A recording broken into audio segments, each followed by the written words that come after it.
नमस्कार दोस्तों, स्वागत है आप सभी का एक बार फिर से हमारे यूट्यूब चैनल पे। मेरा नाम है सुमित मुरारी। आई होप आप लोग अच्छे होंगे, आपकी तैयारी अच्छी चल रही होगी।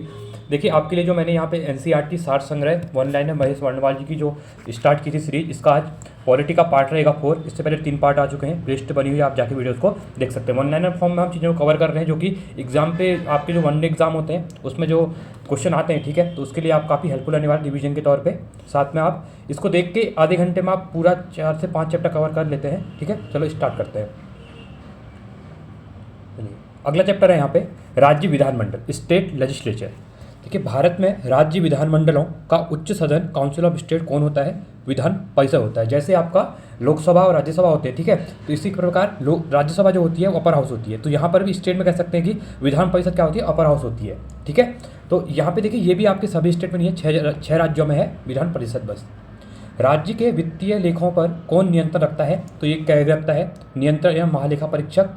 राज्य में उच्च सदन की स्थापना या समाप्ति संबंधित राज्य की विधानसभा द्वारा पूर्ण बहुमत से पारित प्रस्ताव और संसद द्वारा साधारण बहुमत से पारित प्रस्ताव के द्वारा ही की जाती है। विधान परिषद किसी साधारण विधेयक को अधिकतम कितने समय तक रोक सकती है? 4 माह तक। इंपॉर्टेंट है क्वेश्चन। राज्य मंत्रिपरिषद में संबंधित महत्वपूर्ण अनुच्छेद दिए हुए हैं। आर्टिकल 163 एग्जाम में पूछा जाता है। राज्यपाल को सलाह एवं सहायता के लिए मंत्रिपरिषद के गठन का प्रावधान है। आर्टिकल 164 में है, राज्य के मंत्रिमंडल का सामूहिक उत्तरदायित्व विधानसभा से प्रति होता है। आर्टिकल 166 है, राज्य सरकार के कार्य का संचालन। और 167 में कहता है कि राज्यपाल को सूचना प्रदान करने का मुख्यमंत्री का कर्तव्य जो होता है। भारतीय संविधान के किस अनुच्छेद के अंतर्गत विधानसभा को विधान परिषद का सृजन एवं उससे समाप्त करने का अधिकार प्राप्त है? तो आर्टिकल 169 के अकॉर्डिंग ये प्राप्त है। राज्य की विधानसभाओं में सदस्यों की संख्या किस अनुच्छेद में निर्धारित की जाती है? तो ये कहते हैं अनुच्छेद 170 में। राज्य विधानसभा के निर्वाचन का संचालन कौन करता है? तो भारत का निर्वाचन आयोग जो होता है वो करता है, इलेक्शन कमिश्नर जो है, ठीक है। राज्य विधान परिषद को भंग नहीं किया जा सकता परंतु इसे समाप्त किया जा सकता है। तो कहने का मतलब ये है, जैसे हम लोग राज्यसभा को क्या है, भंग नहीं कर सकते बट उसको, ठीक है, खराब कर सकते हैं। उसी प्रकार क्या है, आपके स्टेट के अंतर्गत देखो, जो राज्यसभा होती है वो परमानेंट हाउस है, ठीक है। मैं हमेशा कहता हूँ लोकसभा को डिसॉल्व कर सकते हैं, राज्यसभा को नहीं कर सकते हैं। तो यहाँ पर भी क्या है कि देखिए, विधान परिषद को तो यहाँ पे भंग किया जा सकता है पर इसे समाप्त नहीं किया जा सकता है। कहने का मतलब ये है, ठीक है। राज्य के किसी राज्य में समान नागरिक संहिता लागू है? देखिए, ये अंग्रेजों के पहले से ही गोवा में थी, बट अगर पूछेगा स्वतंत्रता के बाद, अभी इंडिपेंडेंट के बाद पहला राज्य बना है यहाँ पे 2023 में उत्तराखंड, ठीक है, उत्तराखंड। इंपॉर्टेंट क्वेश्चन है आप लोगों के लिए। राज्य का विधानसभा अध्यक्ष अपना त्यागपत्र किसे सौंपता है? ये उपाध्यक्ष को यहाँ पे सौंपता है। मुख्यमंत्री की सलाह पर राज्यपाल द्वारा मंत्रियों की नियुक्ति की जाती है और ये राज्यपाल के प्रसाद प्रदत्त कार्य करते हैं। राज्यसभा के सदस्यों की निहरताओं जो डिस्क्वालिफिकेशन होता है, संबंधित प्रश्नों व अंतिम निर्णय किसके पास होता है? ये आपका राज्यपाल के द्वारा किया जाता है। विधानसभा का सदस्य निर्वाचित होने के लिए न्यूनतम आयु कितनी होनी चाहिए? देखिए, विधानसभा के लिए भी और लोकसभा के लिए 25 वर्ष होती है। अगर आप राष्ट्रपति बनते हैं, राष्ट्रपति के लिए 35 वर्ष होनी चाहिए। और राज्यसभा के मेंबर की बात करेगा तो वहाँ पे आपको कितना होनी चाहिए? ये होनी चाहिए आपका 30 ईयर होनी चाहिए। 3 है, याद रखना, 25, 30 और 35, इंपॉर्टेंट है। चलिए आगे देखते हैं। विधानसभा के विघटन के पश्चात उसका अध्यक्ष अधिकतम 6 माह तक अपने पद पर बना रह सकता है। राज्य सरकार ने राज्य सरकार के मंत्री होते हैं कि वेतन एवं भत्तों का निर्धारण कौन करता है? राज्य विधानसभा द्वारा किया जाता है। वर्ष 1956 में कितने पुनर्गठित राज्यों में द्विसदनी विधानमंडल थे? तो 5 थे, ठीक है। एक सदन, दो सदन मतलब विधानसभा भी होगी और विधान परिषद भी होगी, ठीक है। प्रथम महिला मुख्यमंत्री भारत के किस राज्य में बनी थी? ये बनी थी आपके उत्तर प्रदेश में। भारत के किस राज्य की पहली महिला मुख्यमंत्री सुचेता कृपलानी 1963 से लेकर 1967 तक थी, ठीक है। क्वेश्चन पूछता है एग्जाम में, ध्यान देना। अब देखिए, यहाँ पे विधानसभा के सदस्यों की संख्या दी हुई है स्टेट वाइज, ठीक है। सबसे ज़्यादा है कहाँ पे है? सबसे ज़्यादा है आपके यूपी में है, ठीक है। चलो एक एक करके देखते हैं। यूपी में कितने हैं? 403 है। और ये बोला गया कि 500 से ज़्यादा नहीं होनी चाहिए और 60 से कम नहीं होनी चाहिए किसी स्टेट में। बट यहाँ पे कुछ एक्सपेक्शन है, जैसे गोवा में 40 ही हैं, ठीक है। बट ये बोला गया कि 60 होनी चाहिए और 50 मैक्सिमम 500, मिनिमम 60 तो सीट होनी चाहिए। अब इसको एक बार देखें ना आप लोग। आंध्र प्रदेश में 175 सीटें हैं, असम में 126। जो आपके एमएलए होते हैं ना, विधायक जो बनते हैं, विधायक की बात कर रहा हूँ, ठीक है। विधानसभा किससे बनती है? विधायकों से बनती है। छत्तीसगढ़ 90, गुजरात में 182 है। इसको ऐसे भी आ सकते हैं, जो स्टैच्यू ऑफ यूनिटी बनी हुई है उसकी हाइट भी कितनी है? 182 मीटर की है, ठीक है। हिमाचल प्रदेश 68, कर्नाटक 224, मध्य प्रदेश 230, मणिपुर 60, मिजोरम 40, उड़ीसा 147, राजस्थान में 200, तमिलनाडु में 234, त्रिपुरा में 60 सीटें हैं, उत्तराखंड में 70 सीटें हैं, अरुणाचल में 60 सीटें हैं, बिहार में 243 सीटें हैं, गोवा में देखिए 40 ही, मैंने कहा ना 60 होनी चाहिए, बट ये एक्सपेक्शन है, ठीक है थोड़ा। और साथ में मिजोरम, यहाँ पर भी कितनी है, 40 ही हैं।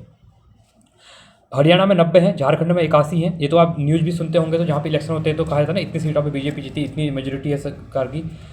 केरला में 140, महाराष्ट्र में 288, मेघालय में 60, नागालैंड में 60, पंजाब में 117, सिक्किम में 32, ये भी देखिए सिक्किम में भी 60 से कम है, तेलंगाना में 119, उत्तर प्रदेश सबसे ज़्यादा 403 सीटें हैं, और उसके बाद आपका पश्चिम बंगाल, यहाँ पे 254 सीटें हैं, ठीक है। चलिए आगे देखते हैं। अब केंद्र शासित प्रदेश की बात करूंगा तो देखिए दिल्ली के अंदर 70 सीटें हैं, पुडुचेरी में 30 सीटें हैं, यहाँ पर भी 60 से कम है, और जम्मू कश्मीर में अभी 90 हो गई हैं, ठीक है, इसको याद रखना। चलिए आगे बढ़ते हैं। अगला चैप्टर रहेगा हमारा हाईकोर्ट के बारे में, ठीक है, इंपोर्टेंट चैप्टर रहेगा हाईकोर्ट भी। अंडमान एवं निकोबार द्वीप समूह किस उच्च न्यायालय के क्षेत्राधिकार में आते हैं? ये कलकत्ता उच्च न्यायालय के अधिकार में आते हैं। उच्च न्यायालय के न्यायाधीशों को वेतन और भत्ते किस निधि से दिए जाते हैं? ये दिए जाते हैं आपके राज्य की संचित निधि से।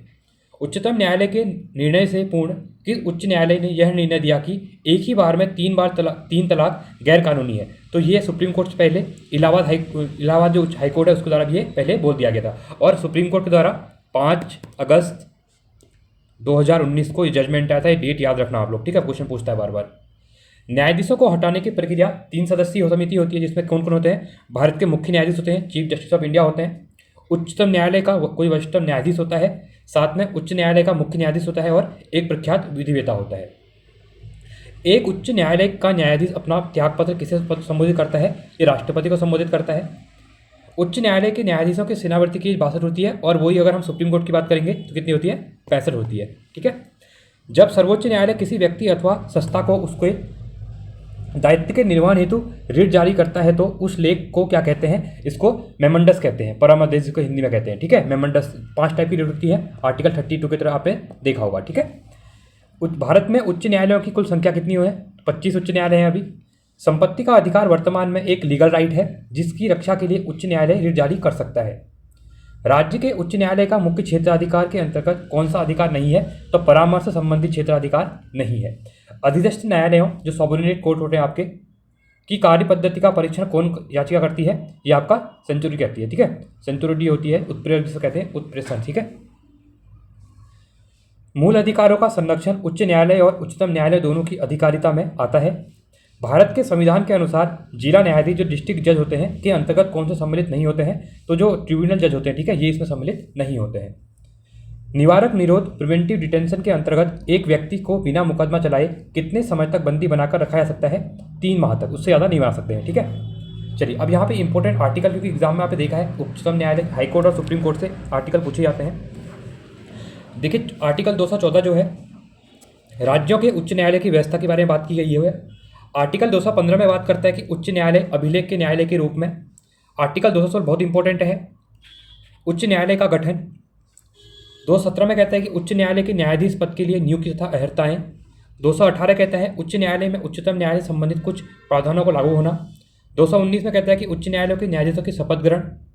220 में कहता है स्थानीय न्यायाधीश बहाल होने के बाद प्रैक्टिस पर प्रतिबंध। देखिए ये पीडीएफ मैंने आपके लिए प्रोवाइड भी कर दी है, आप पीडीएफ से ही पढ़ सकते हैं और यहाँ पे वीडियोस को सुन भी सकते हैं। इससे क्या होता है ना, आपको चीज़ें सुनने से ज़्यादा याद होती हैं, ठीक है। 221वां है न्यायाधीशों का वेतन भत्ते इत्यादि। उसके बाद 222वां आर्टिकल कहता है किसी न्यायाधीश को एक उच्च न्यायालय से दूसरे उच्च न्यायालय में स्थानांतरण करना जो ट्रांसफर होता है उसके बारे में। 223 में कहता है कि कार्यवाहक मुख्य न्यायाधीश की नियुक्ति, जो कार्यवाहक अगर कोई मुख्य न्यायाधीश नहीं है तो कार्यवाहक के रूप में हम जो अपॉइंट करते हैं, ठीक है, तो वो आर्टिकल 223 के अकॉर्डिंग होता है। 224 आर्टिकल में कहता है कि अतिरिक्त एवं कार्यवाहक न्यायाधीशों की नियुक्ति। 224 का ए कहता है उच्च न्यायालय में सेनावर्ती न्यायाधीशों की नियुक्ति। अब जो सेनानिवृत्त हो चुके हैं उनकी भी नियुक्ति आर्टिकल 224 के ए के अकॉर्डिंग होती है, ठीक है। अनुच्छेद 225 कहता है उच्च न्यायालयों का क्षेत्राधिकार, उसका जो क्षेत्राधिकार कितना रहेगा। 226 में कहता है कुछ रिट याचिकाएं जारी करने उच्च न्यायालय की शक्ति। अब देखिए जैसे आर्टिकल 32 मैंने सुप्रीम कोर्ट के बारे में बताया था कि 5 टाइप की रिट होती है, तो अगर हाई कोर्ट के अंतर्गत रिटों की बात करेगा तो ये आर्टिकल 226 में होता है और ये आर्टिकल काफ़ी ज़्यादा इंपॉर्टेंट है, ठीक है। आर्टिकल 226 का ये कहता है कि अनुच्छेद 226 के अंतर्गत केंद्रीय अधिनियमों की संवैधानिकता वैधता विचार नहीं किया जा सकता है, ये निरस्त भी कर दिया गया है, ठीक है नहीं अभी के टाइम पे। देखिए अगर आपको वीडियो स्पीड में लग रही ज़्यादा तो आप वीडियो को ऑप्शन होता है आपके पास कम ज़्यादा कर सकते हैं, ठीक है। आर्टिकल 227 है उच्च न्यायालय की सभी अधीनस्थ न्यायालयों पर अधिकरण की शक्ति। 228 कहता है उच्च न्यायालयों में कुछ मामलों का स्थानांतरण, और 228 जो है ये निरस्त कर दिया गया, कोड की जरूरत है नहीं आपको। 229 में है पदाधिकारी तथा सेवक एवं उच्च न्यायालयों के व्यय के बारे में बात करता है, और 230 में उच्च न्यायालयों का क्षेत्राधिकार होता है उसके बारे में बात करता है। ठीक है, साथ में 231 कहता है दो या दो से अधिक राज्यों के लिए एक साझे उच्च न्यायालय की स्थापना। मतलब देखिए, दो स्टेटों के लिए अगर सहमति होती है तो एक उच्चतम न्यायालय जो आपका हाईकोर्ट होता है वो भी हो सकता है। जैसे मैं एग्जांपल बात करूं उत्तराखंड यूपी के बारे में बात करता हूं, तो जैसे यहाँ पे सिंपल एग्जांपल आप देखिए, आपका क्या है चंडीगढ़, जैसे आपका हरियाणा है, हरियाणा और पंजाब दोनों के लिए क्या है, यहाँ पे एक ही हाईकोर्ट है। ठीक है, तो इसकी बात करता हूँ। चलिए, उच्च न्यायालय के न्यायाधीशों को पेंशन भारत की संचित निधि कंसोलिडेटेड फंड ऑफ इंडिया से दी जाती है। पेंशन की बात कर रहा है, अगर वेतन की बात करेगा, वेतन आपको स्टेट से मिलता है, ठीक है, राज्य की संचित निधि से। बट अगर वो रिटायर हो जाता है उसके बाद जो पेंशन दी जाएगी वो आपको भारत की कंसोलिडेटेड फंड ऑफ इंडिया दी जाएगी। ये बहुत इंपॉर्टेंट है, यहाँ पे लोग कंफ्यूज होते हैं क्योंकि ये सोचते हैं कि हाईकोर्ट तो स्टेट के अंदर काम कर रहा है, ठीक है, बट स्टेट देगी नहीं देगी पेंशन, स्टेट नहीं देगी पेंशन, आपको भारत सरकार देगी। बट जो पे करेगा जब तक वो काम कर रहा है, ठीक है, तो वहाँ पे स्टेट पैसा देगा। क्लियर है आप लोगों को? चलिए आगे बढ़ते हैं।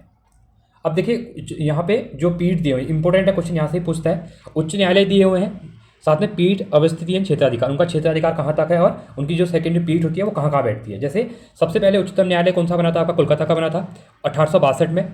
इसका जो क्षेत्राधिकार है वो है पश्चिम बंगाल, अंडमान निकोबार द्वीप समूह। इसकी जो मुख्य पीठ बैठती है वो बैठती है कोलकाता में बैठती है और पोर्ट ब्लेयर में बैठती है। क्लियर है? सेकेंड आपका बॉम्बे है, जो कि आपका 1862 में बना था। इसका महाराष्ट्र दादर नगर हवेली, देखिए आप, ये क्या है आपका यूटीज़ है, इसका भी आपका महाराष्ट्र के अंदर ही बॉम्बे हाईकोर्ट है वहीं पे बैठती है। ठीक है, और इसका जो खंडपीठ है मुंबई में, नागपुर में, पणजी में, औरंगाबाद में बैठती है। मद्रास 1862 में, ये तीन देखिए 1862 में बने थे, क्वेश्चन पूछता भी है बार बार। तमिलनाडु व पुडुचेरी इसके क्षेत्राधिकार में आते हैं और मद्रास में इसकी खंडपीठ बैठती है। कर्नाटक का 1884, कर्नाटका इसका है क्षेत्राधिकार और बेंगलुरु में इसकी मेन है। ठीक है, इलाहाबाद उत्तर प्रदेश 1866, प्रयागराज और लखनऊ में खंडपीठ दो जगह बैठती है। पटना बिहार में 1916 में बना था, पटना में इसकी खंडपीठ बैठती है। जम्मू एंड कश्मीर लद्दाख 1928 में बना था, जम्मू एंड कश्मीर एवं लद्दाख के लिए दो यूटीज़ के लिए है, श्रीनगर व जम्मू में दो जगह इसकी बैठती है। ठीक है, मध्य प्रदेश की मैं बात करूँ 1956 में बना था। अब देखिए क्वेश्चन पूछेगा स्वतंत्रता के बाद कौन सा हाईकोर्ट बना आपका, 1956 का बना है, कौन सा, मध्य प्रदेश। ठीक है, मध्य प्रदेश में यह है इसका। और जबलपुर, इंदौर व ग्वालियर में तीन जगह इसकी खंडपीठ बैठती है। खंडपीठ समझ रहे हैं आप लोग, मतलब वहाँ पे जाके भी हाईकोर्ट, जैसे हाईकोर्ट तो आपका ठीक है जहाँ पे भी होगा, जैसे मैं नई उत्तराखंड की बात करूँ, नैनीताल में हाईकोर्ट है, बट उसकी शक्तिपीठ देहरादून में ही बैठ सकती है खंडपीठ। ठीक है, क्लियर है आप लोगों को? ये बात कर रहा हूँ मैं। पंजाब व हरियाणा 1966 में बना था। पंजाब, हरियाणा और चंडीगढ़ तीन चीज़ों के लिए, देखिए पंजाब के लिए है, हरियाणा के लिए और चंडीगढ़ यूटी है, इसका भी है। और इस कहाँ बैठती है, चंडीगढ़ में बैठती है इसके। गुवाहाटी 1948 में, असम, नागालैंड, मिजोरम और अरुणाचल प्रदेश। गुवाहाटी, कोहिमा, इम्फाल, अगरतला इन खंडपीठ। देखिए यहाँ पर भी एक बार देखे ना, 1948 में बना है, स्वतंत्रता के बाद यही बना है। ठीक है, मैंने शायद ऊपर बोल दिया था आपको यहाँ पे इलाहाबाद वाला, नहीं, यहाँ पर आप देखो देखे ना एक बार। ठीक है, मैंने मध्य प्रदेश का बोला 56 में, उससे पहले आपका उड़ीसा और राजस्थान ये सब बने हुए हैं। ठीक है, तो देखे ना थोड़ा सा। उड़ीसा 1948, उड़ीसा कटक में। राजस्थान जोधपुर, जयपुर में खंडपीठ बैठती है। केरल लक्षद्वीप, एर्नाकुलम में कोची। गुजरात 1960 अहमदाबाद। देखिए डेट नहीं पूछती है, सन नहीं पूछता है कब बना, ये ऊपर के तीन ही पूछता है सन के बारे में पूछेगा तो, बट खंडपीठ के बारे में कभी कभी एग्जाम में क्वेश्चन पूछ लेता है। ठीक है, चलिए गुजरात के बाद गुजरात का अहमदाबाद में है, दिल्ली का दिल्ली में ही है आपका, हिमाचल प्रदेश का शिमला में है, सिक्किम का आपका सिक्किम गंगटोक में है। अब देखिए सिक्किम का अपना हाईकोर्ट है, ध्यान देना। छत्तीसगढ़ में है, बिलासपुर में बैठती है खंडपीठ। उत्तराखंड नैनीताल में है इसका। ठीक है, झारखंड रांची में बैठती है। मेघालय शिलोंग में। मणिपुर का इम्फाल में। त्रिपुरा का अगरतला में। तेलंगाना का हैदराबाद। ठीक है, और साथ में आता है आपका आंध्र प्रदेश का अमरावती में। क्लियर है? तो 7 केंद्र शासित प्रदेश विभिन्न राज्यों के उच्च न्यायालयों के अंतर्गत आते हैं। जैसे आप देखिए दिल्ली का अपना खुद का है। 6 उच्च न्यायालयों इलाहाबाद, बॉम्बे, गुवाहाटी मध्य प्रदेश, मद्रास राजस्थान की खंडपीठ स्थायी खंडपीठ है। केवल कर्नाटक उच्च न्यायालय मुख्य खंडपीठ बेंगलुरु की है, सर्किल खंडपीठ धारवाड़ और गुलबर्गा में। ठीक है, ये कुछ एडिशनल चीज़ें हैं। चलिए, इलाहाबाद उच्च न्यायालय का गठन कब किया गया था? 1866 में किया गया था। न्यायालय में कार्यवाही निलंबित होने की दशा में लागू की जाती है प्रोहिबिशन की जाती है, ठीक है, प्रतिषेध जिसको हम कहते हैं। उच्च न्यायालय की अधिकरण शक्ति में सैन्य न्यायालय, मिलिट्री कोर्ट शामिल नहीं होते हैं। क्लियर है, इसको याद रखना, मिलिट्री कोर्ट इसके अंतर्गत नहीं आते, उनका अलग से होता है, ठीक है। नागरिकों के मूल अधिकारों से जुड़े मामले उच्च न्यायालय की किस अधिकारी क्षेत्र में आते हैं? मूल अधिकारी का अंतर्गत आते हैं। उच्च न्यायालय की प्रथम महिला न्यायाधीश अन्ना चट्टी थी तथा प्रथम महिला मुख्य न्यायाधीश पूछेगा तो लीला सेठ थी, और ये भी काफ़ी इंपॉर्टेंट क्वेश्चन है। चलिए आगे बढ़े, अगले चैप्टर की तरफ। अब आते हैं यहाँ पे सेंट्रल और स्टेट रिलेशन, केंद्र राज्य संबंध के बारे में हम यहाँ पे बात करेंगे। भारत की संघीय शासन प्रणाली किस देश के संविधान से प्रेरित है? कनाडा से प्रेरित है। किस सूची के विषय में केंद्र व राज्य सरकार दोनों कानून बना सकती हैं? कॉनकरेंट लिस्ट में। देखिए मैंने इससे पहले बताया था, आपका जो सूची है, ठीक है, अनुसूची आपकी 7 है, उसमें 3 चीज़ें हैं, सेंट्रल लिस्ट, स्टेट लिस्ट और कॉनकरेंट लिस्ट। सेंट्रल लिस्ट में सेंट्रल लॉ बनाती है, स्टेट में स्टेट लॉ बनाती है, और कॉनकरेंट में दोनों लॉ बना सकते हैं। क्लियर है आप लोगों को?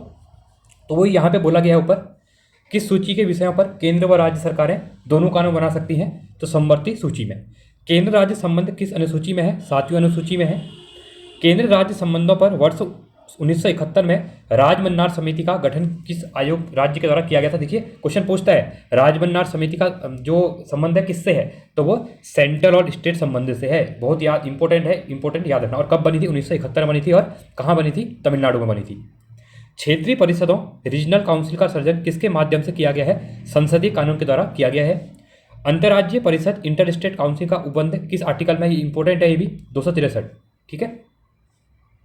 संघ सूची में किए गए संशोधन, एक बार हम पहले इनको देखे थे। यहाँ पे देखिए, अंतर्राज्यीय परिषद का पदेन कौन होता है? ये आपके प्रधानमंत्री होते हैं, ये क्वेश्चन भी इंपॉर्टेंट है।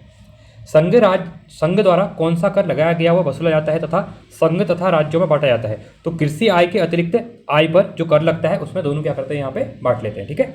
सहकारी आयोग का गठन कब किया गया था? ये भी इंपॉर्टेंट है, 1983 में क्वेश्चन पूछता है। सरकारी आयोग किस संबंध था? सरकारी आयोग भी केंद्र और राज्य संबंध से ही था, ठीक है।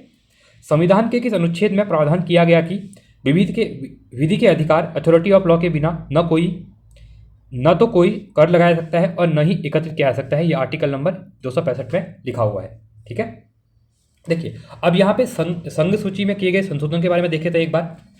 छठे संविधान संशोधन 1956 द्वारा प्रविष्टि संख्या 92 क में जोड़ी गई, इसका विषय था समाचार पत्रों में भिन्न वस्तुओं के अंतर राज्य क्रय का विक्रय करना, ठीक है। 7वें संविधान संशोधन में क्या हुआ था? 56 में प्रविष्टि में कुछ चेंजेस किए गए थे, जिसमें केंद्र के उद्देश्यों के लिए संपत्ति का अधिग्रहण, इसे संघ सूची से हटाकर समवर्ती सूची में डाल दिया गया था। कब? 7वें संविधान संशोधन में डाल दिया गया।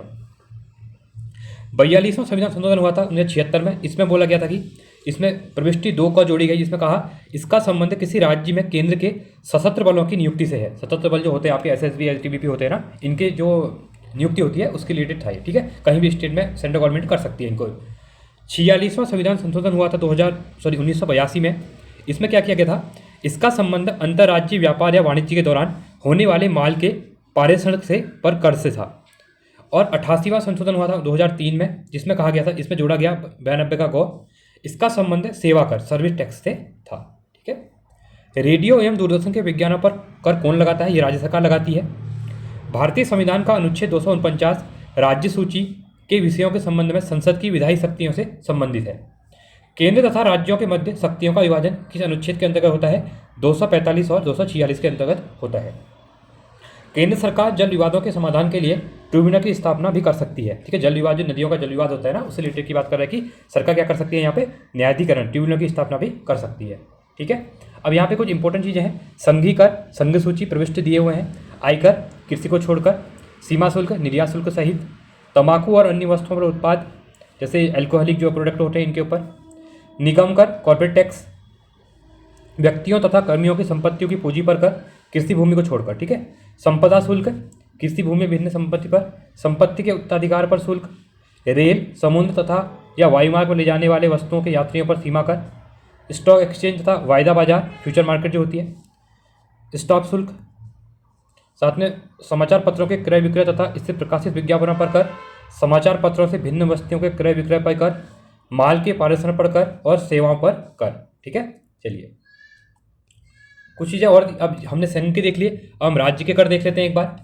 भू राजस्व या लगान, कृषि आय पर कर, कृषि भूमि के उत्तराधिकार पर कर, कृषि भूमि पर संपदा शुल्क, भूमि और भवनों पर कर, खनिज अधिकारों पर कर, शराब, अफीम, गांजा तथा अन्य मादक पदार्थों और औषधियों उत्पाद कर जो एक्साइज ड्यूटी होती है, स्थानीय उपयोग तथा विक्रय के लिए वस्तुओं के प्रवेश पर कर, विद्युत के उपयोग, उपभोग एवं बिक्री पर कर, समाचार पत्रों के भिन्न वस्तुओं के क्रय विक्रय पर कर, रेडियो एवं दूरदर्शन विज्ञापनों पर कर, सड़क अंतर्देशीय जलमार्ग, सड़कों का प्रयुक्त वाहनों पर कर, जीव जंतुओं और नौकाओं पर कर, पथ कर जो टोल टैक्स होते हैं, मार्ग कर, व्यापार व्यवसाय तथा रोजगार पर कर, कैपिटलिज्म टैक्स होता है जो प्रति व्यक्ति कर, विलासिताओं पर जैसे मनोरंजन पे, जुआ पे, बोली लगाने पे, इस पे कर होता है।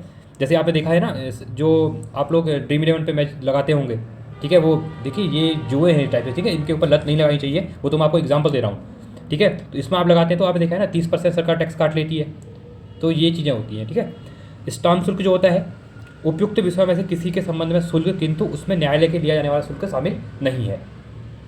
सरकारी आयोग का गठन संघ और राज्यों के मध्य संबंधों की समीक्षा करने के लिए हुआ था, ठीक है, मैंने बता दिया इसके बारे में। अंतर्राज्यीय परिषद इंटर स्टेट काउंसिल का गठन कब किया गया था? 18 मई 1990 को। ये इंपॉर्टेंट डेट है, इसको आप याद कर सकते हैं, 18 मई 1990।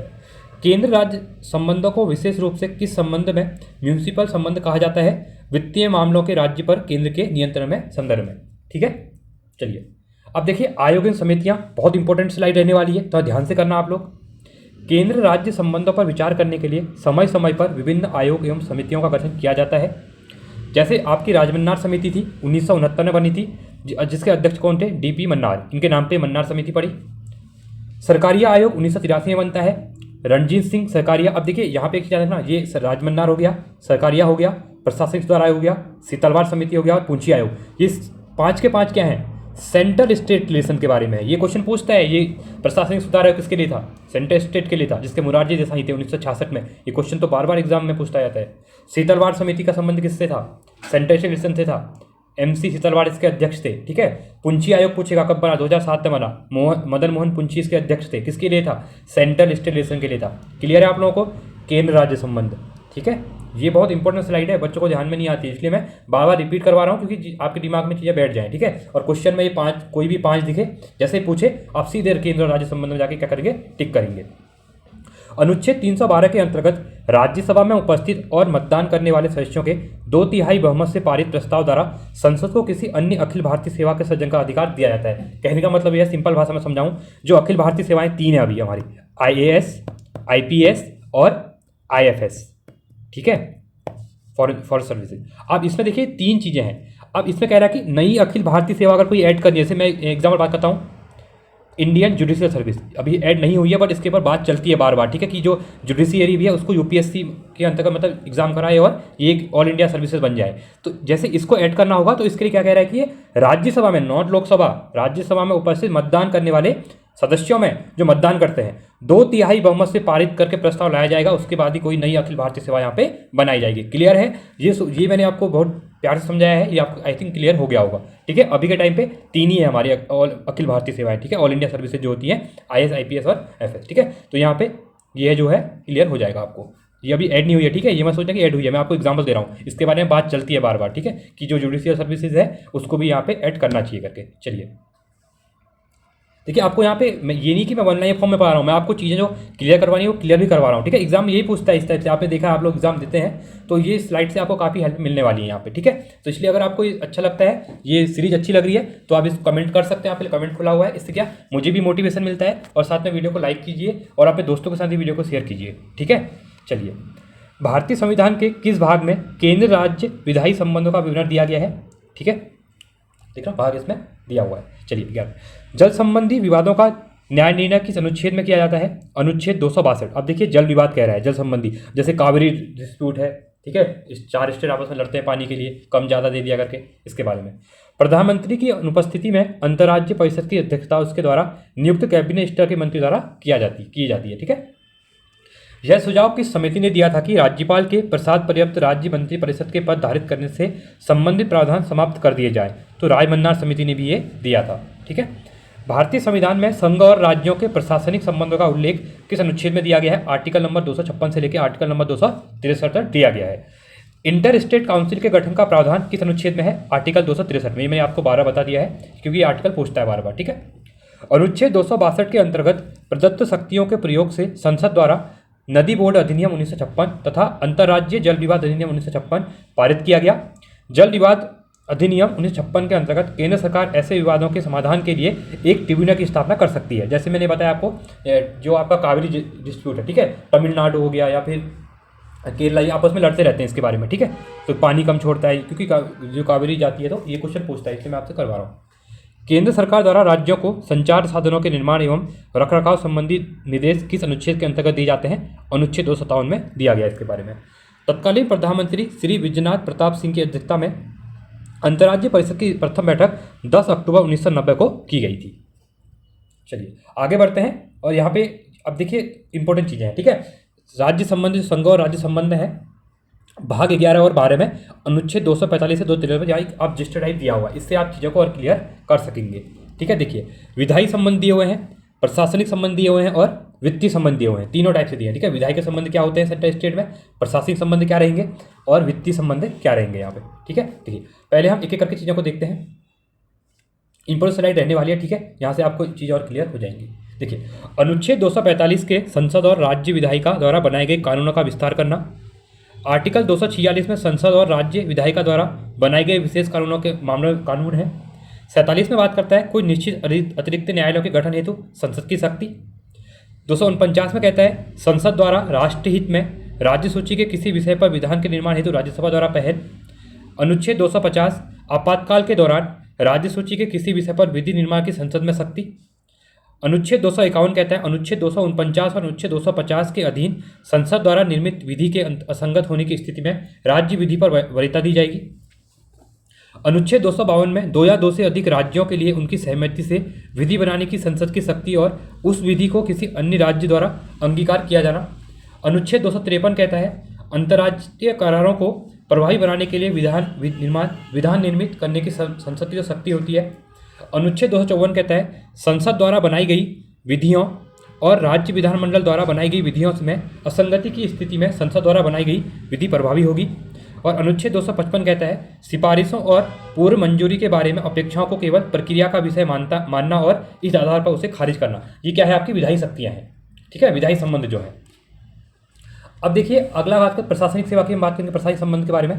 तो अनुच्छेद 256 में कहता है कि संसद द्वारा निर्मित विधि के अनुपालन को सुनिश्चित करने के लिए संघ द्वारा राज्यों को निर्देश दिया जाना राज्य और संघ की बाध्यता है। आर्टिकल 257 कहता है संघ की कार्यपालिका शक्ति के प्रयोग के साथ साथ राष्ट्रीय सामरिक महत्व के संचार साधनों के निर्माण और संरक्षण के संबंध में संघ राज्य का नियंत्रण। आर्टिकल 258 कहता है कुछ मामलों में संघ द्वारा राज्यों को शक्ति प्रदान करने का संघ का अधिकार। अनुच्छेद 258 को कहता है राज्य द्वारा केंद्र को कार्य सौंपने की शक्ति। और अनुच्छेद 260 कहता है भारत से बाहर के क्षेत्रों में संबंध के अधिकार। आर्टिकल 261 कहता है सार्वजनिक कार्य अभिलेख और न्यायिक कार्यवाही का। और 262 में कहता है अंतर्राष्ट्रीय नदी जल विवादों के हल के लिए न्यायाधिकरण का गठन, ट्रिब्यूनल की जो अभी आपने पढ़ा था, ठीक है, ट्रिब्यूनल बन सकता है। और आर्टिकल 263 कहता है अंतर्राज्यीय परिषद का गठन, ठीक है। अब बात करेंगे हम यहाँ पे वित्तीय संबंध क्या होते हैं, ठीक है। देखिए 265 में कहता है विधि के प्राधिकार के बिना करों का आरोपण नहीं। 266 कहता है भारत और राज्यों की संचित निधियों और लोकलेखा। 267 में कहता है आकस्मिक निधि जो होती है। 268 में कहता है केंद्र द्वारा लगाए गए जो कर होते हैं, ठीक है, साथ में परंतु राज्यों द्वारा एकत्रित एवं विनियोजित कर। 270 में कहता है संघ द्वारा लगाए गए और संग्रहित किए गए संघ राज्य के बीच वितरित किए जाने वाले कर। अनुच्छेद 271 कहता है कुछ निश्चित चुंगी व कर पर केंद्र पर लगाए गए अतिरिक्त प्रभार। अनुच्छेद 274 राज्यों के हितों से संबंधित कराधान वाले विधायकों के संदर्भ में राष्ट्रपति की पुनर्नुमति आवश्यक है। आर्टिकल 275 कुछ राज्यों को संघ से अनुदान। आर्टिकल 276 व्यवसाय व्यापार और रोजगार पर कर। आर्टिकल 280 राष्ट्रपति द्वारा प्रत्येक 5 वर्ष में समाप्ति पर वित्तीय आयोग का गठन। देखिए फाइनेंस कमीशन अभी इसको डिटेल में पढ़ेंगे हम चैप्टर में, पर इसको आप याद रखना फाइनेंस कमीशन कितने साल के लिए बनता है? 5 साल के लिए बनता है। और कौन बनाता है? राष्ट्रपति बनाता है। क्लियर है? आर्टिकल 280 में लिखा हुआ है, ठीक है। आर्टिकल 281 वित्तीय आयोग की सिफारिशों के संसद के समक्ष रखा जाना। आर्टिकल 283 संचित निधि, आकस्मिक निधि और लोकलेखा में जमा राशियों की अभिरक्षा। अनुच्छेद 285 संघ की संपत्ति को राज्य के कराधान से छूट। आर्टिकल 286 वस्तुओं की बिक्री पर कर के अधिरोपण के विषय में निर्वहन। आर्टिकल 287 विद्युत पर करों की छूट। देखिए जो मैं करवा रहा हूँ ये आपको एक डिटेल पढ़ा रहा हूँ, बट यहाँ से कोई आर्टिकल पूछ जाते हैं, सब नहीं पूछ जाते। 280 पूछा जाता है, ठीक है, 263 पूछा जाता है, 262 पूछा जाता है। तो ये बेस जो है वही, पर यहाँ पे हम लोग पूरा यहाँ पे कवर कर रहे हैं, तो एक बार आपको पता होना चाहिए, इसलिए मैं पूरा यहाँ पे एक करके चीज़ों को करवा रहा हूँ। बाकी आपको इंपॉर्टेंट जो आर्टिकल है वही पढ़ने हैं, ठीक है, जो एग्जाम पूछे जाते हैं। बट यहाँ पे मैं पूरी बुक करवा रहा हूँ, तो आपको मैं एक भी चीज़ वर्ड यहाँ पे नहीं छोड़ूंगा, ठीक है, क्योंकि एक बार आपको रीड करनी सुननी चाहिए चीज़ों को। अनुच्छेद 288 पानी और बिजली के संबंध में राज्यों द्वारा कराधान से कुछ दशाओं में छूट। अनुच्छेद 289 राज्यों की संपत्ति और आय को संघ से कराधान की छूट होती है। तो ये थे इंपॉर्टेंट तीन चीज़ें हमारी, जो कि सेंटर स्टेट रिलेशन के बारे में बात होती है। चलिए आगे कह रहा है, केंद्र राज्य संबंधों में सुधार हेतु प्रशासनिक सुधार आयोग 1966, रायमन्नार समिति 1969, आनंदपुर साहिब प्रस्ताव 1973, सरकारिया आयोग 1983 और पुंछी आयोग 2007 का गठन किया गया था। ये भी आपके लिए इंपॉर्टेंट है यहाँ पे, ठीक है, इसका स्क्रीनशॉट आप लोग ले सकते हैं। चलिए अगले चैप्टर में चलते हैं। अब रहेंगे इमरजेंसी प्रोविजन, इंपॉर्टेंट चैप्टर, बार बार एग्जाम में क्वेश्चन दिखते हैं यहाँ से भी। देखिए, आपातकाल में किसी राज्य विधानसभा की अवधि बढ़ाई जा सकती है, किसके द्वारा? संसद द्वारा, ठीक है। किसने कहा कि राष्ट्रपति का आपातकालीन अधिकार संविधान के साथ धोखा है? तो हृदय नाथ गुज्जू ने ऐसा कहा था। राज्य में राष्ट्रपति शासन किस सलाह पर लगाई जाती है? देखिए मैंने कहा था ना आर्टिकल 356 में, जब स्टेट की मशीनरी खराब हो जाती है, ठीक है, विधायक दल बदल करने शुरू कर देते हैं, प्रॉपर मेजोरिटी नहीं आ पाती है, ठीक है, तो वहाँ पे क्या होता है कि राष्ट्रपति शासन लगता है, पर राज्यपाल कहता है राष्ट्रपति से कि यहाँ पे आप लोग आप क्या करें, राष्ट्रपति शासन यहाँ पे लगा दिए, ठीक है, तो ये बोला गया है। राष्ट्रपति शासन अधिकतम कितनी अवधि तक लगाया सकता है? 3 वर्ष के लिए। अब तक की गई आपातकालीन घोषणा, इसको देख लेते हैं एक बार। अनुच्छेद 352 का प्रयोग 3 बार किया गया है। इस 3 उद्घोषणाओं में संबंधित प्रमुख इस प्रकार है। देखिए, पहला 26 अक्टूबर 1962 को आपात की घोषणा की गई थी। इसका कारण था कि सितंबर 1962 में चीन ने नेफा, नॉर्थ ईस्ट फ्रंटियर एजेंसी, नेफा जिसको कहते हैं हम, क्षेत्र पर आक्रमण कर दिया, जहां सिक्किम के आसपास, ठीक है, और इस क्षेत्र पर अब अरुणाचल प्रदेश कहा जाता है। क्लियर है। आपात की दूसरी उद्घोषणा दिसंबर 1971 में पाकिस्तान द्वारा भारत के लिए विरुद्ध अघोषित युद्ध के कारण छेड़ दी गई थी। जब क्या हुआ था आपका, जो जैसलमेर में, ठीक है, लोंगीवाला पोस्ट है, वहाँ पे जो इनने अटैक कर दिया था, ठीक है, आपने बॉर्डर मूवी देखी होगी, इसके ऊपर ही बनी थी, उस टाइम की बात कर रहा है। साथ में यह उद्घोषणा मार्च 1977 तक बनी रही, ठीक है। साथ उसके बाद देखिए 75 में फिर से इमरजेंसी लगाई जाती है। वो अब पॉलिटिकल डिबेट है, वो तो इंदिरा गांधी ने क्यों लगाई, क्या था करके, पर हम अभी अपनी चीज़ों को पढ़ेंगे, हम कब कब लगी थी, हम पॉलिटिकल चीज़ों में नहीं घुसेंगे, ठीक है। चलिए, आपात की तीसरी उद्घोषणा आंतरिक अशांति का यही लगी थी, ठीक है, के आधार पर 25 जून 1975 को लगाई गई थी। यह उद्घोषणा 21 मार्च 1977 का बनी रही थी। तो ये वाली जो थर्ड वाली है, ये लगाई थी आपकी इंदिरा गांधी जी ने, ठीक है। इसके ऊपर काफ़ी अभी डिबेट डिस्कशन भी होते हैं क्यों लगाई थी, बट हमको ये पता होना चाहिए कब लगी थी। बाकी हमको अभी डिबेट में नहीं जाना, हमको अभी एग्जाम के लिए फोकस करना है, ठीक है। चलिए, भारतीय संविधान के अनुच्छेद 352 के अनुसार राष्ट्रीय आपातकाल की घोषणा युद्ध, बाहरी आक्रमण, एक्सटर्नल एग्रेशन और आर्म्ड रिवॉल्यूशन के आधार पर लगाई जा सकती है। 3 टाइप से, आर्टिकल 352 के अकॉर्डिंग, जिसको हम नेशनल इमरजेंसी कहते हैं, ठीक है। भारतीय संविधान के किस अनुच्छेद के अंतर्गत भारत सरकार का दायित्व है कि वह बाहरी आक्रमण एवं आंतरिक अशांति की रक्षा करे? आर्टिकल 355 कहता है। भारतीय संविधान के किस अनुच्छेद के अंतर्गत किसी राज्य में राष्ट्रपति शासन लागू किया जा सकता है? आर्टिकल 356, मैंने आपको ये बता भी दिया था पहले, ठीक है। भारत में वित्तीय आपातकाल, फाइनेंशियल इमरजेंसी की घोषणा अभी तक एक बार भी नहीं हुई है, ठीक है। ये आर्टिकल 300 से बात करता है, 360 में, ठीक है, यहाँ दिख रहा है इसको भी। राष्ट्रपति मूल अधिकारों, देखिए आप ध्यान देना, अनुच्छेद 20 और अनुच्छेद 21 जो है, इसके अतिरिक्त कार्यवाहन को किस अनुच्छेद के अनुसार स्थापित कर सकता है? आर्टिकल 359, पर ये दोनों हमारे आर्टिकल कभी सस्पेंड नहीं होते हैं, ठीक है। संसद द्वारा आपातकाल की घोषणा का अनुमोदन कितनी अवधि के अंतराल में होना आवश्यक है? 1 माह में। राष्ट्रपति, भारतीय संविधान के अनुच्छेद 356 के अंतर्गत राष्ट्रपति शासन सर्वप्रथम किस राज्य में लगाया गया था? पंजाब में लगाया गया था, ठीक है। राष्ट्रीय आपातकाल में लोकसभा की अवधि, टर्म ऑफ लोकसभा, आपातकाल की समाप्ति तक बढ़ाई जा सकती है, लेकिन एक बार में केवल 1 साल के लिए बढ़ाई जा सकती है। ये क्वेश्चन भी इंपॉर्टेंट है, क्वेश्चन पूछता है, ठीक है। तो लोकसभा में बढ़ाई जा सकती है, बट एक बार में 1 साल के लिए बनेगी। अगर फिर आगे बढ़ानी होगी तो फिर से 1 साल के लिए और बढ़ाई जाएगी, ठीक है। चलिए, अब तीनों आज यहाँ पे अनुच्छेद दिए हुए हैं, इनको एक बार देखें डिटेल में। देखिए, पहला 352, जिसको हम राष्ट्रीय आपातकाल कहते हैं, राज्य आपातकाल आपका 356 में होता है, और वित्तीय आपातकाल 360 में होता है। ये आज तक हमारे देश में कभी लगा नहीं है, ये तो बहुत बार लग चुका है, 100 से ज़्यादा बार, और ये हमारा 3 बार लगा हुआ है, ठीक है। राष्ट्रीय आपातकाल के दौरान संघ और राज्यों के मध्य शक्ति का विभाजन समाप्त हो जाता है। सारी पावर, यहाँ पे कह सकते हैं कि स्टेट में जो आपकी किसी की भी सरकार हो, बीजेपी हो, कांग्रेस हो, वो छूट सब पावर कहाँ आती है? स्टेट में, राष्ट्रपति वहाँ पे आ जाती है, ठीक है। और संघ राज्य सूची के विषय पर विधि का निर्माण कर सकती है। अब राज्य सूची के जो विषय होंगे वहाँ पे संघ मतलब सेंट्रल गवर्नमेंट क्या करेगी? यहाँ पे अब लॉ बनाना शुरू कर देगी, अगर इमरजेंसी लगी है तो। मतलब पूरी पावर कह सकते हैं कि सेंट्रल गवर्नमेंट के पास आ जाती है। भारत की संघात्मक प्रणाली एकात्मक रूप में कार्य करने लगती है, मतलब फिर यूनिटरी गवर्नमेंट भी आती है, एक सत्तात्मक, एक ही काम करेगा, मतलब कहने का भी जो भी काम हो रहे हैं ये नहीं कि स्टेट में क्या है कुछ मतलब नहीं, सारा फिर सब आ जाएगा सेंटर के पास। अब तक राष्ट्रीय आपातकाल का प्रयोग 3 बार हुआ है, ये हम आगे देख चुके हैं। एक चाइना वॉर 1962, पाकिस्तान वॉर 1971, उसके बाद 1975 में इंदिरा गांधी के द्वारा लगाई गई थी, ठीक है, इंटरनल एग्रेशन के कारण। राष्ट्रपति शासन में राज्य विधानसभाएं भंग की जाती हैं और शक्तियों का विभाजन समाप्त हो जाता है, जो आज स्टेट के अंदर की बात कर रहा हूँ मैं, ठीक है। भारत की शासन प्रणाली एकात्मक स्वरूप ग्रहण कर लेती है। अब सरकार किसकी भी है स्टेट में कोई मतलब नहीं है, राष्ट्रपति हैंडल करेगा उस स्टेट को। जैसे एग्जाम्पल देता हूँ, उत्तराखंड में लगी थी 2016 में 26 मार्च को, ठीक है, हरीश रावत जी की सरकार थी जब, तो पूरी पावर किसके पास 46 दिन की लगी थी, यहाँ पे पूरी पावर राष्ट्रपति के पास आ चुकी थी। अब तक राष्ट्रपति शासन का प्रयोग 120 बार से अधिक बार हो चुका है, ठीक है। चलिए अब हम बात करेंगे वित्तीय के बारे में। वित्तीय आपातकाल में संघ और राज्यों के मध्य करों का विभाजन स्थगित कर दिया जाता है। अब से जो पैसा ऐसा देगा वो सब स्टेट देगा, सॉरी सेंटर देगा, ठीक है। संघ और राज्य के अधीन कार्यरत सभी व्यक्तियों के वेतन भत्तों में कटौती की जा सकती है, सैलरी काट ली जाएगी आपकी। इसके अंतर्गत उच्चतम और उच्च न्यायालय के न्यायाधीशों में शामिल होते हैं, उनकी भी जो वकील वगैरह होते हैं, ठीक है, उनके भी पैसे कट कर लिए जाएंगे सैलरी से। वित्तीय आपातकाल का प्रयोग अब तक एक बार भी नहीं हुआ, अभी ऐसी कंडीशन भारत में कभी आई नहीं है, ठीक है, वित्तीय आपातकाल कभी आया नहीं है, ऐसी कुछ पड़ी नहीं जो है। चलिए अब हम आगे की साइड, अब देखिए मैंने अभी आपसे कहा था कि हम फाइनेंस कमीशन पढ़ेंगे, हम आ चुके हैं, बॉडीज पढ़ रहे हैं, ऑलमोस्ट हम समाप्ति की तरफ है इसके बाद, ठीक है।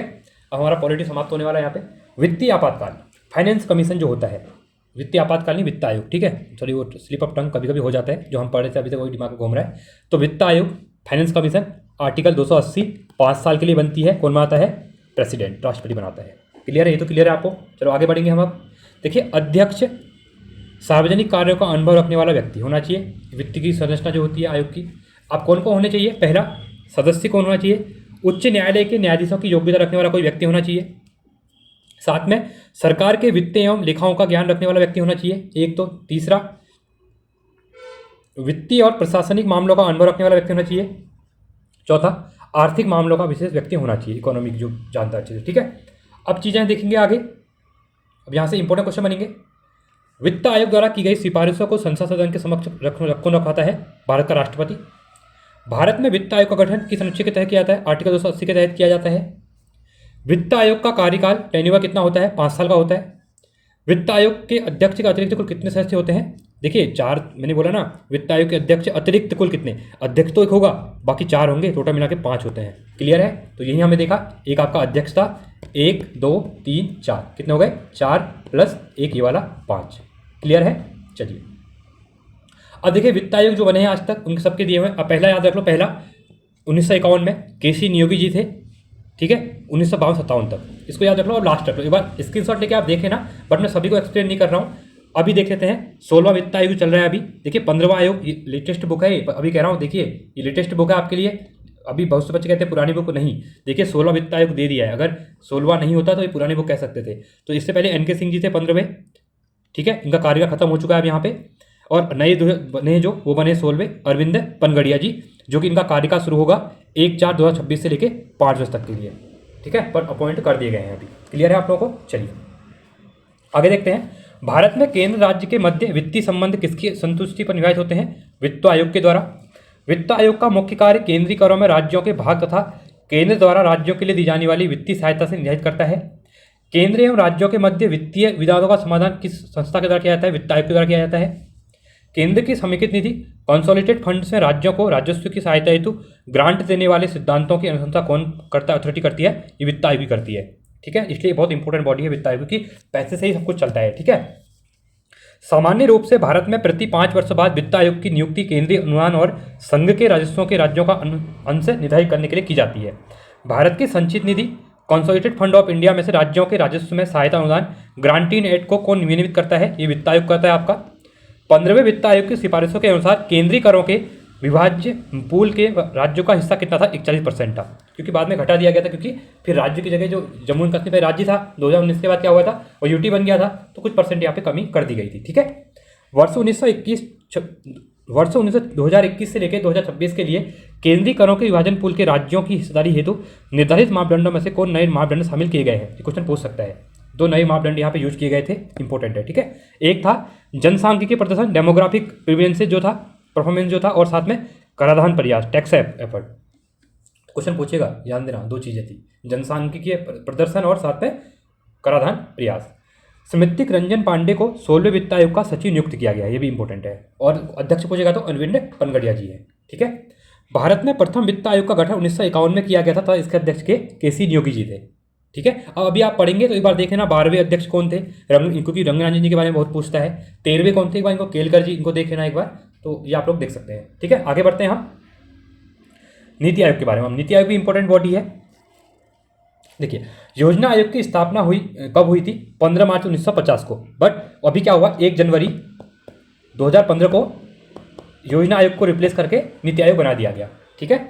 योजना आयोग के प्रथम अध्यक्ष कौन थे, पंडित जवाहरलाल नेहरू थे। योजना आयोग की स्थापना संघीय मंत्रिपरिषद द्वारा एक विशेष प्रस्ताव पारित करके की गई थी, क्वेश्चन पूछता है। ठीक है। नीति आयोग कौन सा निकाय है, एक नॉन कॉन्स्टिट्यूशन निकाय है। योजना आयोग के स्थान पर नीति आयोग का गठन 1 जनवरी 2015 को किया गया। नीति आयोग का अध्यक्ष कौन होता है, प्रधानमंत्री होता है, एक्स ऑफिशियो मेंबर होता है। ठीक है। एक्स ऑफिशियो मेंबर जो भी प्रधानमंत्री बनेगा इसका अध्यक्ष ऑटोमेटिकली बन जाएगा, कहने का मतलब ये है। ठीक है। राष्ट्रीय विकास परिषद नेशनल डेवलपमेंट काउंसिल की स्थापना कब हुई थी, 6 अगस्त 1952 को। अब क्वेश्चन पूछेगा नीति आयोग की फुल फॉर्म क्या है, तो national institute of transforming India, question पूछ रहा है बार बार एग्जाम में। ठीक है। नीति आयोग की संरचना और स्ट्रक्चर ऑफ नीति आयोग देखते हैं। ठीक है, के बाद इंपॉर्टेंट है ये भी। अध्यक्ष कौन होते हैं, इसके प्रधानमंत्री होते हैं। गवर्निंग काउंसिल में सभी राज्यों के मुख्यमंत्री, संघ राज्य क्षेत्रों के उपराज्यपाल, जिन केंद्र शासित प्रदेशों में विधानसभा है वहाँ के मुख्यमंत्री भी शामिल, जैसे पुडुचेरी हो गया और साथ में तुम्हारा दिल्ली हो गया। विशेष आमंत्रित सदस्य विभिन्न क्षेत्रों के विशेषज्ञ होते हैं जो कि प्रधानमंत्री द्वारा नामित किए जाते हैं। उपाध्यक्ष प्रधानमंत्री द्वारा नियुक्त किया जाता है। इसका सदस्य पूर्वकालिक होते हैं। अंशकालिक सदस्य क्या होते हैं, अग्रणी विश्वविद्यालयों, शोध संस्थाओं और अन्य सुसंगत संस्थाओं से अधिकतम 2 पदेन सदस्य अंशकालिक सदस्य श्रेणी के आधार पर होते हैं। ठीक है।